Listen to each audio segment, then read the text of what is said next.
Hi everyone, I am here with your Bible reading. There's Sherm. Hi. Happy 4th of July. Are you guys having fireworks where you live tonight? Our fireworks here are not going to be until Saturday on July 6th, but we are having our parade. Our little town parade is going to be tomorrow on July 5th. So I don't know why they're not having the fireworks that day too, but our fireworks are on Saturday.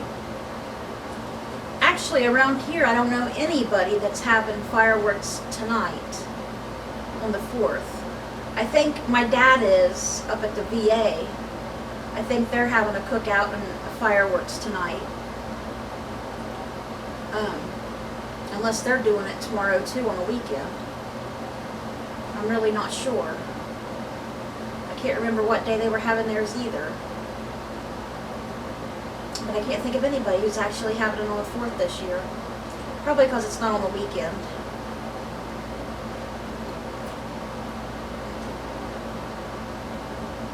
Okay, so today we're going to be reading Acts chapter 22, verse 17, reading through chapter 23, verse 10.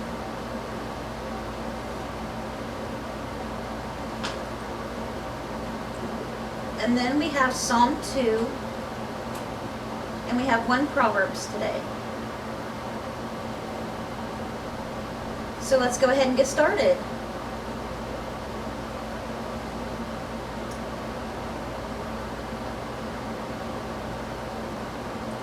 When I returned to Jerusalem and was praying at the temple, this is Paul speaking, I fell into a trance and saw the Lord speaking to me. Quick, he said, leave Jerusalem immediately, because the people here will not accept your testimony about me. Lord, I replied, these people know that I went from one synagogue to another to imprison and beat those who believe in you.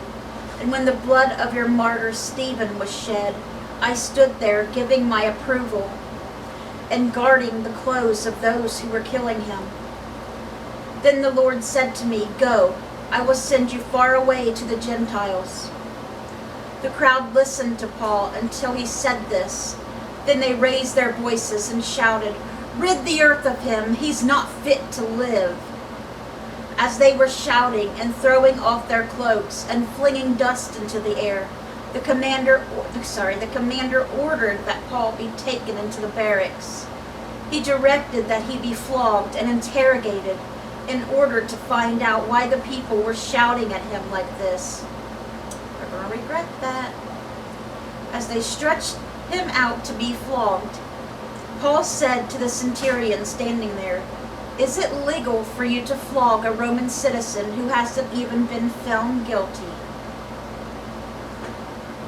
So they're going to be like, what are we about to do here? When the centurion heard this, he went to the commander and reported it. What are you going to do? He asked. This man is a Roman citizen. The commander went to Paul and asked, tell me, are you a Roman citizen? Yes, I am, he answered. Then the commander said, I had to pay a lot of money for my citizenship, but I was born a citizen, Paul replied. Those who were about to interrogate him withdrew immediately. The commander himself was alarmed when he realized that he had put Paul, a Roman citizen, in chains. The commander wanted to find out exactly why Paul was being accused by the Jews. So the next day he released him and ordered the chief priests and all the members of the Sanhedrin to assemble.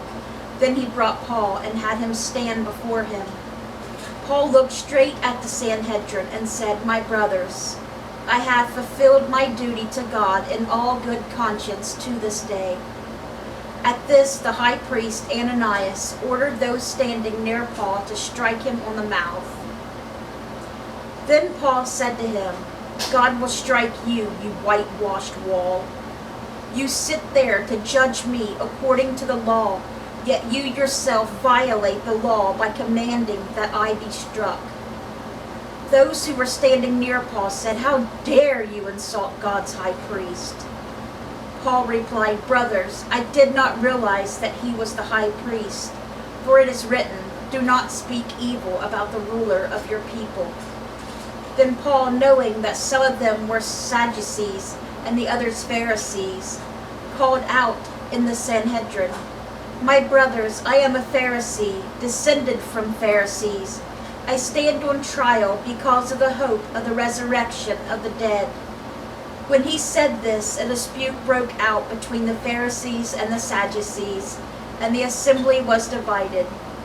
The Sadducees say that there is no resurrection, and that there are neither angels nor spirits, but the Pharisees believe all these things. There was a great uproar, and some of the teachers of the law, who were Pharisees, stood up and argued vigorously. "We find nothing wrong with this man," they said. "What if a spirit or an angel has spoken to him?" The dispute became so violent that the commander was afraid Paul would be torn to pieces by them. He ordered the troops to go down and take him away from them by force and bring him into the barracks. And that is where we're going to stop with the book of Acts today. Okay, so let's read our psalm. It is 12 verses, Psalm 2, from book 1.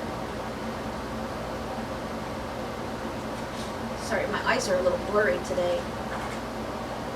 It's actually worse when I put my glasses on today. That's why I didn't wear them. Why do the nations conspire and the people plot in vain? The kings of the earth rise up, and the rulers band together against the Lord and against his anointed, saying, "Let us break their chains and throw off their shackles." The one enthroned in heaven laughs. The Lord scoffs at them. He rebukes them in his anger and terrifies them in his wrath, saying, "I have installed my king on Zion, my holy mountain. I will proclaim the Lord's decree. He said to me, 'You are my son. Today I have become your father. Ask me, and I will make the nations your inheritance, the ends of the earth your possession. You will break them like a rod of iron. You will dash them to pieces like pottery. Therefore, you kings, be wise. Be warned, you rulers of the earth. Serve the Lord with fear and celebrate his rule with trembling. Kiss his son, or he will be angry, and your way will lead to your destruction, for his wrath can flare up in a moment. Blessed are all who take refuge in him." And that was Psalm 2 from book 1. And our Proverbs for today is Proverbs chapter 18, verse 13.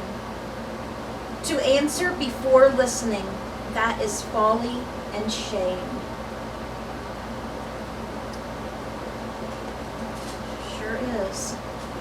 Okay guys, that was our Bible reading for today. I hope it touched your guys' hearts. Let's get out our prayer list.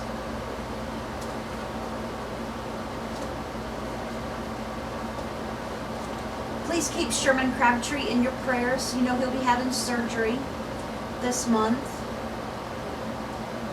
He's really nervous about it, as you can imagine. So please pray for him. Please pray for Michael Cairns. He has Crohn's disease. Please pray for Logan Cairns. He has pain in one of his legs and pain in the knee on the other leg. Please pray for Lauren Featheroff. She's going to be having wisdom teeth cut out. Please pray for Judy Thompson. She has cancer in her esophagus and some other health problems. She's an elderly lady. Please pray for Judy Osborne. She has cancer. Please pray for Zach Kirby.